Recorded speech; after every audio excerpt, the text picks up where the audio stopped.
Hello साथियों, multivariate procedure with are के इस कोर्स में आप सभी का फिर से एक बार बहुत बहुत स्वागत है। आपको याद होगा कि पिछले दो लेक्चर्स में हमने यूनिवेरिएट नॉर्मल डिस्ट्रीब्यूशन के बारे में बात करी और सबसे पहले मैंने उसकी जो थ्योरेटिकल प्रॉपर्टीज़ होती हैं उनके बारे में आपको बताया था। और उसके बाद पिछले लेक्चर में हमने उन प्रॉपर्टीज़ का इस्तेमाल करते हुए हम आर सॉफ्टवेयर में अपने नॉर्मल डिस्ट्रीब्यूशन के जो भिन्न भिन्न तरह के कार्य होते हैं उनको कैसे करते हैं इसके बारे में बात करी थी। अब आज हम इस लेक्चर में अपने यूनिवेरिएट के कॉन्सेप्ट को इस्तेमाल करते हुए हम उसको बाईवेरिएट और फाइनली मल्टीवेरिएट में कन्वर्ट करने की कोशिश करेंगे। इसके पहले कि मैं आगे बढ़ूं, मैं आपको ये बताना चाहूँगा कि मल्टीवेरिएट नॉर्मल डिस्ट्रीब्यूशन अपने में एक बहुत बड़ा टॉपिक है और इसके अंदर बहुत सारी चीज़ें होती हैं, बहुत सारे कॉन्सेप्ट्स होते हैं, बहुत सी अलजेब्रा होती है और उस सब हमारी वेक्टर्स और मैट्रिसेस के ऊपर बेस्ड होती है।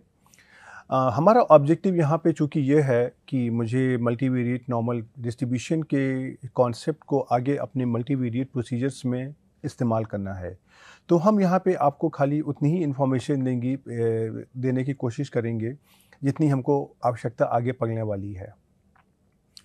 और यहाँ पे हम आपको ब्रीफली ये भी बताएंगे कि किस प्रकार से हम यूनिवेरिएट को बाईवेरिएट और मल्टीवेरिएट में कन्वर्ट करने की कोशिश करते हैं और साथ में उनको अपने हम उस आर सॉफ्टवेयर में किस प्रकार से इम्प्लीमेंट करते हैं कि अगर मुझको जैसे उदाहरण के लिए यूनिवेरिएट नॉर्मल डिस्ट्रीब्यूशन में अगर रैंडम नंबर जनरेट करने हैं तो मैंने उसका कमांड पाता आर नॉर्म। उसी तरह से अगर मुझको मल्टीवेरिएट नॉर्मल डिस्ट्रीब्यूशन में अगर रैंडम नंबर जनरेट करने हैं तो उसको किस प्रकार से किया जाए। तो चलिए हम इस लेक्चर में इस टॉपिक की बात करते हैं और देखते हैं कि हम इसमें से क्या क्या कर सकते हैं और आप उसको कैसे सीखते हैं। चलिए हम इस लेक्चर को आरंभ करते हैं। जिस प्रकार से यूनिवेरिएट नॉर्मल डिस्ट्रीब्यूशन में हमने नॉर्मल डिस्ट्रीब्यूशन की बात करी थी और वहाँ पे हमने ये देखा था कि हमारे पास जो डिस्ट्रीब्यूशन होता है वो हमारा इस प्रकार से होता है जिसके दो पैरामीटर्स होते हैं म्यू और सिग्मा स्क्वायर।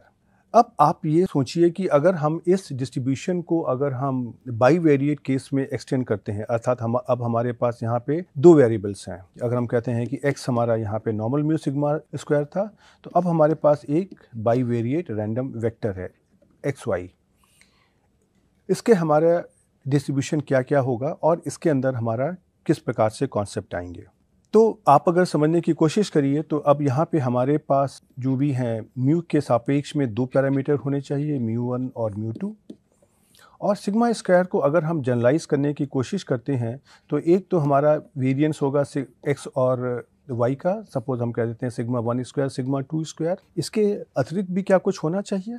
इसके अतिरिक्त हमारे यहाँ पे इसके एक्स और वाई के बीच में जिस प्रकार का हमारा कोवेरिएंस हो रहा है उसका भी टर्म आना चाहिए। तो यहाँ पे हमारा बेसिकली जो कोवेरिएंस ऑफ एक्स और वाई का टर्म आना चाहिए जिसको हम यहाँ पे रो इंटू सिग्मा 1 इंटू सिग्मा 2 के फॉर्म में लिख सकते हैं, राइट।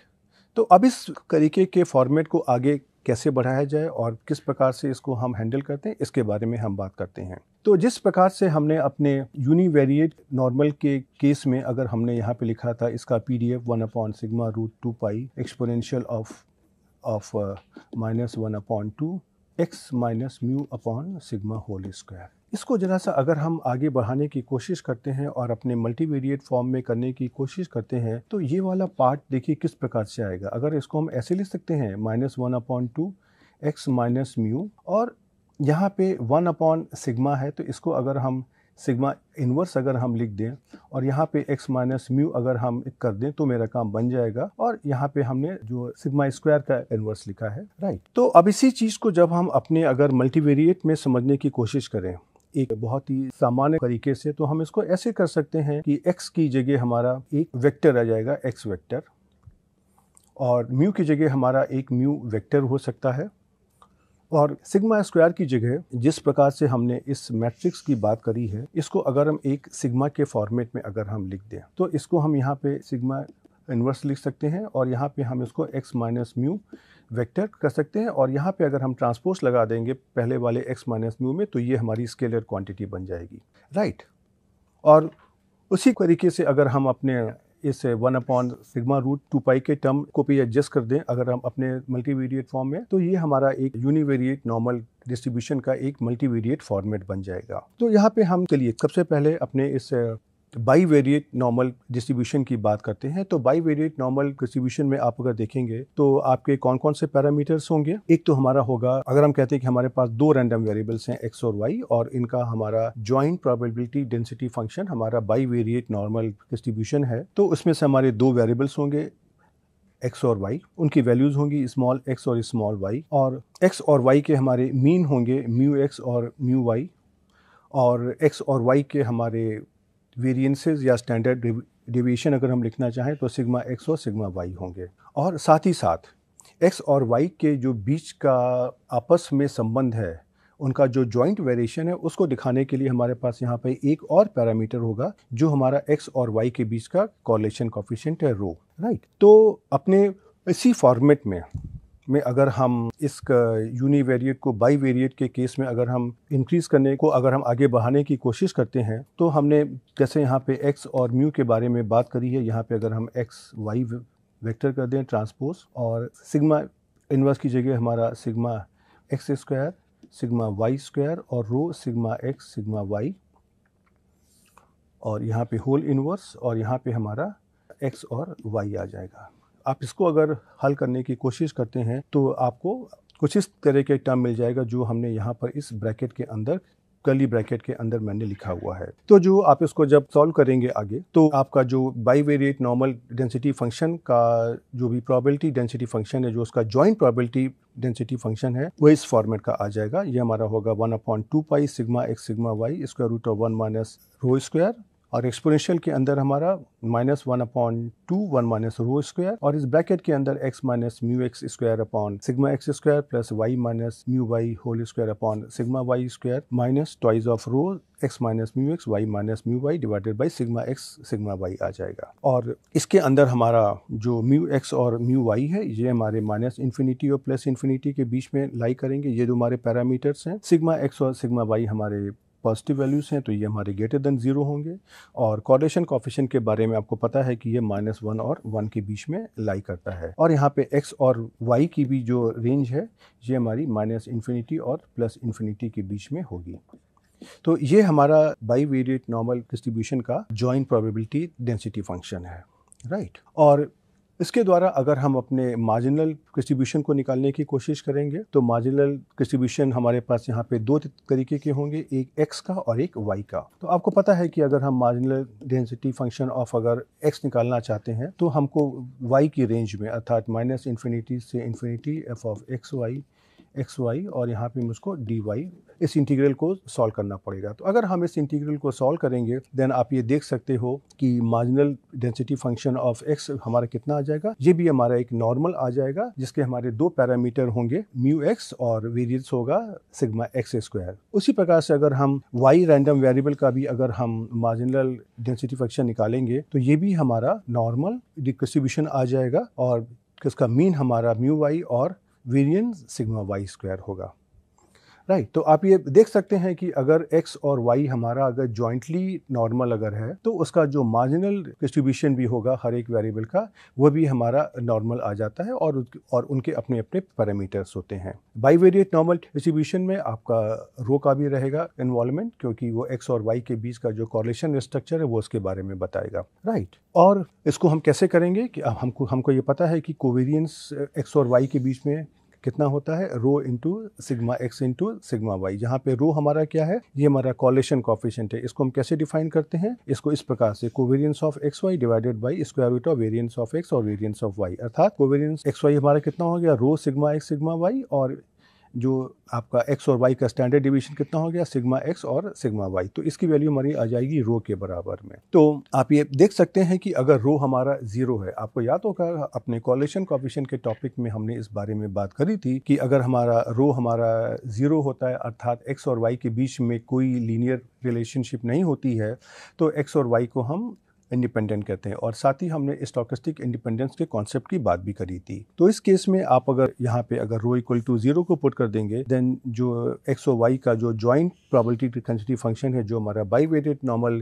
डिस्ट्रीब्यूशन है, उसको हम एक्स और वाई के जो मार्जिनल प्रोबेबिलिटी डेंसिटी फंक्शंस हैं उनके साथ में उनका एक प्रोडक्ट के फॉर्म में आ जाएगा। राइट, तो इस प्रकार से हम कह सकते हैं कि इस केस में हमारे एक्स और वाई हमारे स्टोकेस्टिकली इंडिपेंडेंट होंगे। इसमें अगर आप लिखना चाहें तो उसको आप इस तरीके से भी कर सकते हैं कि स्टोकेस्टिकली इंडिपेंडेंट। स्टोकेस्टिक इंडिपेंडेंट का मतलब क्या है कि इंडिपेंडेंट के हमारे बहुत सारे कॉन्सेप्ट होते हैं, दो वेक्टर्स के इंडिपेंडेंट होने के, इत्यादि इत्यादि। तो इसी तरह से हम यहाँ पे अपने रैंडम वेक्टर्स की इंडिपेंडेंस की बात कर रहे हैं, जिसको हम स्टोकेस्टिक इंडिपेंडेंस कहते हैं। राइट, अब इसी कॉन्सेप्ट को अगर हम अपने अगर मल्टीवेरिएट फॉर्म में अगर आगे बढ़ाने की कोशिश करते हैं, तो अब हम कहते हैं कि हमारे पास दो वेरिएबल एक्स और वाई ही नहीं है, इसके साथ में बाकी वेरिएबल्स भी हैं। तो अगर हम ये एज्यूम कर लें कि हमारे पास पी रैंडम वेरिएबल्स हैं और को हमने यहाँ पे x1, x2, xp के द्वारा लिखा हुआ है, इंडिकेट किया हुआ है, तो इन सारे x1, x2, xp random variables को हम एक रैंडम वेक्टर के फॉर्मेट में लिख सकते हैं, और इसको हम इस प्रकार से लिखते हैं x_, और तो ये हमारा एक वेक्टर हो गया। ये वेक्टर हमारा मैट्रिक थ्योरी वाला वेक्टर है, ये आपको ध्यान में रखना है। तो ये हमारा p/1 का एक वेक्टर हो गया, और किसको हम इस प्रकार से x1, x2, xp ट्रांसपोज के फॉर्म में भी लिख सकते हैं। और जो हमारे इस रैंडम वेक्टर की x की स्पेस क्या होगी, वो हमारे n ट्यूपल्स का सेट होगा। तो अब आपने देखा कि हमने अपने यूनिवेरिएट रैंडम वेरिएबल को बाईवेरिएट में कन्वर्ट किया, और बाईवेरिएट से हमने उसको मल्टीवेरिएट में कन्वर्ट कर दिया। राइट, अब हम अगर बात करते हैं कि अगर हमको मान लीजिए कुछ इस प्रकार का करना अगर है कि अगर हम अपने इस रैंडम वेक्टर को अगर हम दो हिस्सों में अगर हम डिवाइड करना चाहते हैं, x1 और x2, तो ये भी x1 और x2 ये हमारे दोनों सब वेक्टर्स हैं। राइट, तो लेकिन इनका जो टोटल नंबर ऑफ वेरिएबल्स हमारे यहाँ पर कितने हैं, p। तो मैंने यहाँ पे क्या किया है, इस प्रकार से कार्य किया है कि मैंने यहाँ पे x1, x2 और से q तक के वेरिएबल लिए, और xq+1 up to here xp, ये जो वेरिएबल्स थे इनको मैंने दो हिस्सों में यहाँ से बांट दिया है। इसको मैंने कह दिया कि ये हमारा x1 सब वेक्टर है और ये हमारा x2 सब वेक्टर है। राइट, तो अगर हम ऐसा लिखते हैं, तो हमारा जो अगर हम इसका कहते हैं कि हमारा x का डिस्ट्रीब्यूशन हमारा अगर नॉर्मल म्यू सिग्मा है, तो इसका देखिए हम इस प्रकार से इंटरप्रेशन करते हैं। ये जो लिखा है n, ये तो दिखाई पड़ रहा है नॉर्मल, और ये जो p लिखा हुआ है ये हमको डायमेंशन दिखा रहा है, अर्थात कि हमारे पास ये कितने रैंडम वेरिएबल्स हैं। तो हमने यहाँ पे p रैंडम वेरिएबल्स लिए हैं, तो इसको हम कहते हैं ये हमारा p dimensional multivariate normal distribution है। और उसके साथ में मैंने यहाँ पे लिखा है μ_, ये हमारा क्या हो गया, ये हमारा मीन वेक्टर हो गया। और ये जो हमने कैपिटल सिग्मा लिखी है, ये हमारी कोवेरियंस मैट्रिक्स हो गई।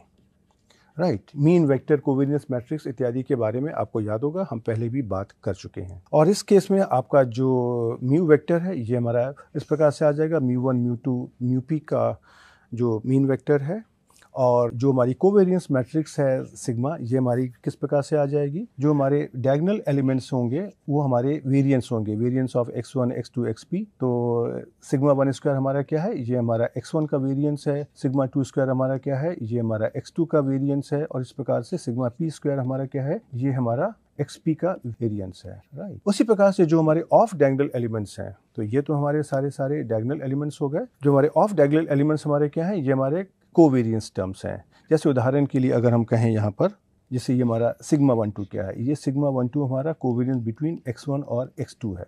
राइट, और इसी प्रकार से हमारा सिग्मा 2, 3 हमारा क्या है, ये हमारा कोवेरियंस बिटवीन x2 और x3 है। इस प्रकार से हम अपने इस कोवेरियंस मैट्रिक्स को लिखते हैं।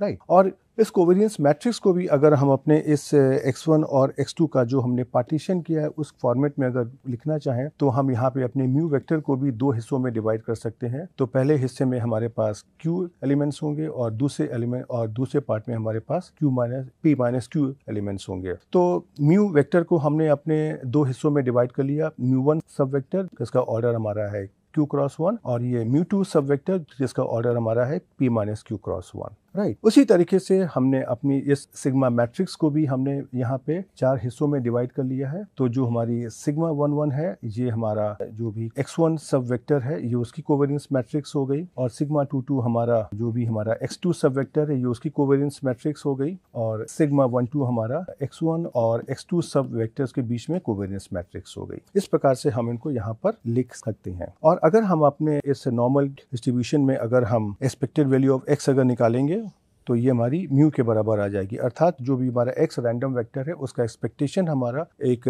मीन वेक्टर म्यू आ जाएगा, और जो भी x रैंडम वेक्टर की कोवेरियंस अगर हम मैट्रिक्स निकालेंगे तो ये हमारी सिग्मा आ जाती है। और सिग्मा को हम एज्यूम करते हैं कि ये हमारी पॉजिटिव डेफिनेट है, नॉन सिंगुलर है और सिमेट्रिक मैट्रिक्स है। तो इस प्रकार से हम अपने इस मल्टीवेरिएट नॉर्मल डिस्ट्रीब्यूशन को हैंडल करते हैं। और यहाँ पर अगर यहाँ पर हम आपको इसका अगर हम इसका PDF अगर आपको हम लिख के दिखाना चाहें तो f ऑफ x जो हमारा होगा ये हमारा इस प्रकार से आता है 1/2 पाई p to the power of here 2 determinant of sigma to the power of here n/2 exponential of here -1/2 x minus mu vector transpose sigma inverse x minus mu. Right, ये हमारा इसका मल्टीवेरिएट नॉर्मल डिस्ट्रीब्यूशन का जो probability density function होता है ये हमारा इस प्रकार से दिया होता है। तो अब अगर हम इस अपने मल्टीवेरिएट नॉर्मल डिस्ट्रीब्यूशन का जो भी हमारा प्रोबेबिलिटी डेंसिटी फंक्शन है उससे अगर हम एक सब वेक्टर का अगर हम मार्जिनल डिस्ट्रीब्यूशन फंक्शन निकालते हैं, जैसे कि हमने अपने x को जो यहाँ पर हमने 2 हिस्सों में डिवाइड किया है x1 और x2 सब वेक्टर्स में, तो अगर हम x1 का अगर हम मार्जिनल डिस्ट्रीब्यूशन निकालते हैं तो ये हमारा नॉर्मल डिस्ट्रीब्यूशन आ जाता है। इसका मीन वेक्टर हमारा होता है म्यू1 और कोवेरियंस मैट्रिक्स हमारी होती है सिग्मा 11। और उसी प्रकार से अगर हम अपने x2 सब वेक्टर का अगर हम मार्जिनल डिस्ट्रीब्यूशन निकालेंगे तो ये हमारा भी नॉर्मल डिस्ट्रीब्यूशन आ जाएगा। इसके पैरामीटर्स हमारे होंगे म्यू2 सब वेक्टर जो हमारा मीन वेक्टर है और सिग्मा 22 जो हमारे x2 वेक्टर की कोवेरियंस मैट्रिक्स है। अब जब हम अपने जॉइंट डिस्ट्रीब्यूशन की बात कर रहे हैं तो आपको याद होगा जब हमने जॉइंट प्रोबेबिलिटी डेंसिटी फंक्शन की बात करी थी वहां पर हमने मार्जिनल के साथ में कंडीशनल डिस्ट्रीब्यूशन की भी बात करी थी। तो यहाँ पर हम आपको मार्जिनल के साथ में कंडीशनल डिस्ट्रीब्यूशन के बारे में भी बताना चाहते हैं अपने सब वेक्टर्स के फॉर्म में। तो जिस प्रकार से आपको याद होगा कि पहले हमने f of x given y equal to y और f of y given x equal to x की बात करी थी, इसी कॉन्सेप्ट को अब हम अपने सब वेक्टर्स में हम एक्सटेंड करते हैं। तो अगर हमको ये निकालना है कि conditional distribution of x1 given x2 तो इसको हम इस प्रकार से लिख देंगे, और ये भी इसको भी हम जब अपनी अलजेब्रा करके निकालते हैं तो ये भी हमारा एक नॉर्मल डिस्ट्रीब्यूशन निकल आता है। और इस नॉर्मल डिस्ट्रीब्यूशन का जो मीन वेक्टर होता है वो हमारा इस प्रकार से आता है म्यू1 plus sigma 12 sigma 22 inverse x2 minus म्यू2। ये सब कुछ हमारा वेक्टर के फॉर्म और मैट्रिक्स के फॉर्मेट में है। और इसकी जो कोवेरियंस मैट्रिक्स हमारी निकल आती इस प्रकार से sigma 11 minus sigma 12 sigma 22 inverse sigma 21। और इसी प्रकार से अगर हम f of x2 given x1 अगर हम निकालना चाहते हैं, अर्थात इस तरीके से कि f of x2 given x1 equal to x1, तो ये हमारी इस प्रकार से निकल आएगी। ये भी हमारा एक नॉर्मल डिस्ट्रीब्यूशन होगा, ये भी हमारा नॉर्मल डिस्ट्रीब्यूशन होगा जिसका मीन वेक्टर हमारा ये होगा म्यू2 plus sigma 21 sigma 11 inverse x1 minus म्यू1, और इसकी जो कोवेरियंस मैट्रिक्स होगी ये हमारी इस प्रकार से होगी sigma 22 minus sigma 21 sigma 11 inverse sigma 12। तो यहाँ पर आपको मैं इन्हीं प्रॉपर्टीज़ के बारे में बताना चाहता था। और जैसा मैंने आपको पहले भी बताया था कि जब हम अपने आगे आने वाले लेक्चर्स में बात करेंगे तो हम इसका जो प्रोबेबिलिटी डेंसिटी फंक्शन का फॉर्म है उसको ना यूज़ करके हम उसको सिम्बॉलिक हम उसको इस्तेमाल ज़्यादा करेंगे।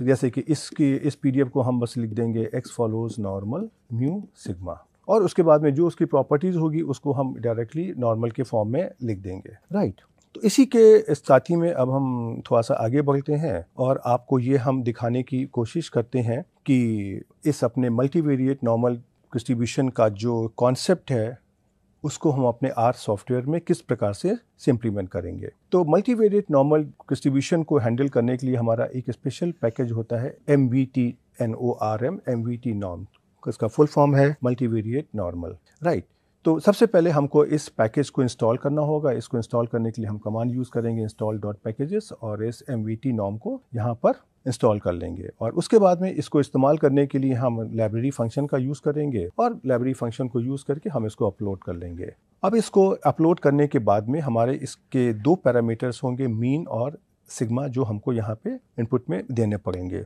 तो जो मीन हमारा होगा ये तो हमारा मीन वेक्टर होगा और ये जो हमारा सिग्मा होगा ये हमारी कोवेरियंस मैट्रिक्स होगा, राइट। तो जैसे हमारे पास कैसे हमने डेंसिटी को हमने देखने के लिए पहले हमने जो कमांड यूज़ किया था, जैसे DMV नॉर्म हमारा हो जाएगा, उसके साथ हमको x देना पड़ेगा, साथ में मीन की वैल्यू देना पड़ेगा, साथ में सिग्मा को स्पेसिफाई करना पड़ेगा। उसी तरीके से अगर हमको रैंडम नंबर्स अगर अपने जनरेट करने अगर हैं तो हमारा कमांड हो जाएगा RMV नॉर्म। यहाँ पे हमको नंबर देना पड़ेगा कि हमको कितने अपने रैंडम नंबर जनरेट करने हैं और मीन वेक्टर क्या होगा और उसके साथ में हमारी कोवेरियंस मैट्रिक्स सिग्मा क्या होगी। यहाँ पर मैंने कुछ लिखा हुआ है कि ये हमारी डायगोनल मैट्रिक्स या कुछ भी आपको दिखाने के लिए, लेकिन आप यहाँ पे कोई भी अपनी मैट्रिक्स को यहाँ पे डिफाइन कर सकते हो। बस कंडीशन होना चाहिए कि ये हमारी positive definite non singular matrix होना चाहिए और साथ ही में ये सिमेट्रिक भी होना चाहिए। क्यों? क्योंकि covariance between x and y और covariance between y and x दोनों हमारे एक ही चीज़ होता है, राइट। तो इसी में देखिए मैंने आपको ये बताया कि x आपका वेक्टर होगा, मैट्रिक्स होगा क्वांटाइल्स की, n आपके नंबर ऑफ ऑब्जर्वेशन है और मीन आपका मीन वेक्टर और सिग्मा आपका कोवेरियंस मैट्रिक्स होगा। तो चलिए हम आपको यहाँ पे कुछ एक उदाहरण करके दिखाते हैं कि किस प्रकार से आप इन नंबर्स को समझने की कोशिश करेंगे, ख़ास तौर पे जब हम रैंडम नंबर्स को जनरेट करते हैं। तो यहाँ पे अगर हम मान लीजिए अगर हम रैंडम नंबर जनरेट करना चाहते हैं अपनी एक बाईवेरिएट डिस्ट्रीब्यूशन से, तो बाईवेरिएट में क्या होगा, आपके x और y दो वेरिएबल्स होंगे और उसके लिए आपको यहाँ पे μ1 और μ2 को डिफाइन करना पड़ेगा और साथ ही में आपको सिग्मा को आपको डिफाइन करना पड़ेगा। जैसे मैंने यहाँ पे लिया हुआ है इसके जो डायगोनल मैट्रिक्स है और इसके एलिमेंट्स हमारे हैं 2 और 3 और ये दोनों हमारे इंडिपेंडेंट हैं। आप यहाँ पे कोई और वैल्यू भी ले सकते हैं, लेकिन हमारा ऑब्जेक्टिव यहाँ पर ये है कि आपको दिखाना कि जो आपके रैंडम नंबर्स यहाँ से जनरेट होंगे वो आपके किस प्रकार से आपके जनरेट होंगे, राइट। तो अब आप ये बताइए कि अगर हम कहें कि x और y हमारे बाईवेरिएट रैंडम वेरिएबल्स हैं, इसके ऊपर अगर हमको कोई भी अपना ऑब्जर्वेशन लेना है तो हर एक ऑब्जर्वेशन में हमारे पास दो वैल्यूज़ होंगी। जैसे अगर हम कह दें कि x हमारा है हाइट और y हमारा है वेट, तो यहाँ पे हमारे जो भी पहली वैल्यू होगी सपोज 150 सेंटीमीटर, वेट हमारा 50 किलो हो गया। दूसरा ऑब्जर्वेशन हमारा मान लिए 160 सेंटीमीटर और इसका वेट हमारा 55 किलो हो गया। इस तरह के हमारे पास ऑब्जर्वेशंस आएंगे, राइट। तो अब हम यहाँ पे देखते हैं कि किस प्रकार से इसको देखा जाएगा। तो हम यहाँ पे कमांड यूज करते हैं RMV नॉर्म n=2 और मीन को मैंने यहाँ पे दे दिया एक कॉलम वेक्टर के द्वारा 10 और 20 और सिग्मा मैट्रिक्स को मैंने एक डायगोनल मैट्रिक्स के फॉर्म में डिफाइन कर दिया। इसके द्वारा अब आप देखोगे कि जब आप एग्जीक्यूट करोगे तो आपको इस प्रकार का आउटपुट मिलेगा। तो इसमें से क्या आपका है कि आपका ये जो ऑब्जर्वेशंस आए हैं आपको इसको समझना है कि ये किस प्रकार से ऑब्जर्वेशन आए हैं। तो ये आपका ऑब्जर्वेशन नंबर 1 है और ये आपका ऑब्जर्वेशन नंबर 2 है, राइट। और इसी प्रकार से अगर हम इसी डिस्ट्रीब्यूशन में अगर हम 5 ऑब्जर्वेशन को अगर हम जनरेट करना चाहते हैं तो हम यहाँ पे कर देंगे n=5 और यहाँ पे आप देखोगे कि ये हमारा पहला ऑब्जर्वेशन है, ये हमारा दूसरा ऑब्जर्वेशन है, ये हमारा तीसरा ऑब्जर्वेशन है, ये हमारा चौथा ऑब्जर्वेशन है और ये हमारा 5वां ऑब्जर्वेशन है। तो इस प्रकार से आप अगर देखोगे तो आपको इस तरीके से यहाँ पर आपको ऑब्जर्वेशन मिलते जाएंगे। और देखिए यही आपका इसका स्क्रीन शॉट भी है जो मैंने आपको यहाँ पर दिखाने की कोशिश करी है। अब हम यहाँ पे सबसे पहले आपको ज़रा सा इन रैंडम नंबर जनरेशन का जो कार्य है इसको हम अपने इस R सॉफ्टवेयर में करके दिखाते हैं। अब चलिए हम यहाँ पे एज्यूम करते हैं कि हमको नहीं पता है कि हमारे इस कंप्यूटर में रैंडम नंबर जनरेशन के लिए MVT नॉर्म का पैकेज अवेलेबल है कि नहीं है। तो सबसे पहले चलिए हम लाइब्रेरी को हम करते हैं। हम ये मानते हैं कि हमारे पास ये पैकेज है। तो देखिए इसने कह दिया एरर, इसका मतलब कि हमारे में ये पैकेज यहाँ पर इंस्टॉल नहीं है। तो अब अगर पैकेज को इंस्टॉल करना है तो आपके लिए तो बहुत ही आसान काम है। ये आपने इसको इंस्टॉल डॉट पैकेज कर दिया और किस तरीके से आपने पहले पैकेज को इंस्टॉल किया था, फिर देखिए पैकेज यहाँ पर खुद ब खुद इंस्टॉल हो जाएगा, राइट। और उसके बाद में जब ये पैकेज इंस्टॉल हो जाता है उसके बाद में आप अपने जो भी मल्टीवेरिएट नॉर्मल डिस्ट्रीब्यूशन से जो रिलेटेड जो भी कमांड्स हैं आप उनको बहुत आराम से आप उनको एग्जीक्यूट कर सकते हैं, राइट। तो देखिए ये आपने यहाँ पे किया, ये ऐसा क्यों हुआ? क्योंकि आपने यहाँ पे लाइब्रेरी को यूज़ नहीं किया है। तो इसलिए जब आपने पैकेज इंस्टॉल किया है उसके बाद में आपको लाइब्रेरी को भी तो करना चाहिए, राइट। तो देखिए इस तरह की समस्याएं जब आपके सामने आती हैं तो आपको घबराने की ज़रूरत नहीं है, बल्कि आपको देखना है कि आपने पहले कहाँ गलती करी, और ये बहुत ही कॉमन मिस्टेक्स हैं ये। अब हम यहाँ से जब अपना रैंडम नंबर को जनरेट करेंगे तो इसने हमको देखिए यहाँ पे रैंडम नंबर को जनरेट कर दिया। और इसी को अगर हम यहाँ पे अगर हम कहते हैं कि हमको 2 की जगह मेरे को यहाँ पे 10 ऑब्जर्वेशंस अगर बढ़िया करने हैं तो देखिए इस प्रकार से आ गया। और इसी में अगर मुझको मान लीजिए कि अगर हम कहते हैं हमारे पास 3 वेरिएबल्स हैं, तो मैंने यहाँ पे कर दिया 10, 20, 30, क्योंकि आपके पास 3 वेरिएबल्स होंगे, और यहाँ पर मैंने इसमें से कर दिया 2, 3, 4। अब अगर आप इंटर करेंगे तो देखिए आपको 10 ऑब्जर्वेशन मिल गए। लेकिन अब आपको कैसे रीड करना है, ये आपका पहला ऑब्जर्वेशन है, क्योंकि यहाँ पे आपके पास 3 वेरिएबल हैं। तो पहले वेरिएबल पर ये ऑब्जर्वेशन है, दूसरे पर ये है, और तीसरे वेरिएबल का पहला ऑब्जर्वेशन ये है। तो ये जो आपका पूरा डेटा वेक्टर आएगा, ये आपका पहला ऑब्जर्वेशन आपका होगा। राइट। तो देखा आपने कि यहाँ पर इस आर सॉफ्टवेयर में इस नॉर्मल डिस्ट्रीब्यूशन को एग्जीक्यूट करना और इसके जो भी हमारे रैंडम नंबर वेरिएबल्स हैं उनको जनरेट करना बहुत ही आसान हो गया है। और बस आपको खाली इसी जो RMV नॉर्म पैकेज है, खाली इसी को तो आपको इंस्टॉल करना है। और ये आप देखोगे कि जब भी आप कभी मल्टीवेरिएट के केस में आओगे तो आपको यूजुअली मल्टीवेरिएट ऐसा चीज़ है जिसको हर इंसान को इसकी आवश्यकता नहीं पड़ती है। तो इसलिए ये हमारे बेस पैकेज में बहुत सारे पैकेजेस नहीं होते हैं, लेकिन हमको जिस प्रकार का कार्य करना है हम उस हिसाब के जो पैकेज है उनको इंस्टॉल कर लेंगे और उस हिसाब से काम करते जाएंगे। उससे बड़ी बात होती है कि मल्टीवेरिएट नॉर्मल में या कोई भी हमारे जो भी मल्टीवेरिएट प्रोसीजर्स होते हैं उसमें हमारा डेटा किस प्रकार से जनरेट हो रहा है, ये समझना बहुत इम्पॉर्टेंट है। ऐसे मैंने पहले वाले केस में 2 ऑब्जर्वेशन जनरेट किए बाईवेरिएट नॉर्मल से, तो आपके पास 4 वैल्यूज़ आ गई। अब उसको आपको रो वाइज पढ़ना है कि कॉलम वाइज पढ़ना है, ये भी आपको समझना पड़ेगा। राइट। तो इस तरह की आपको थोड़ी सी इसकी आदत डालनी पड़ेगी और थोड़ी सी प्रैक्टिस करना पड़ेगा। और मैंने आपको यहाँ पे मल्टीवेरिएट नॉर्मल के बारे में सिर्फ उतनी ही इन्फॉर्मेशन दी है जितना मुझे आगे काम पड़ने वाली है। लेकिन डेफिनेटली आप अगर मल्टीवेरिएट प्रोसेस में या जो मल्टीवेरिएट प्रोसीजर्स को अगर आप और भी सीखना चाहते हैं तो ये अच्छा होता है कि अगर आपको मल्टीवेरिएट नॉर्मल डिस्ट्रीब्यूशन के बारे में कुछ इन्फॉर्मेशन और भी होनी चाहिए। और अगर उसके बाद उसके अगर मैथमेटिकल ऑपरेशंस के बारे में भी इन्फॉर्मेशन है तो और अच्छी बात है।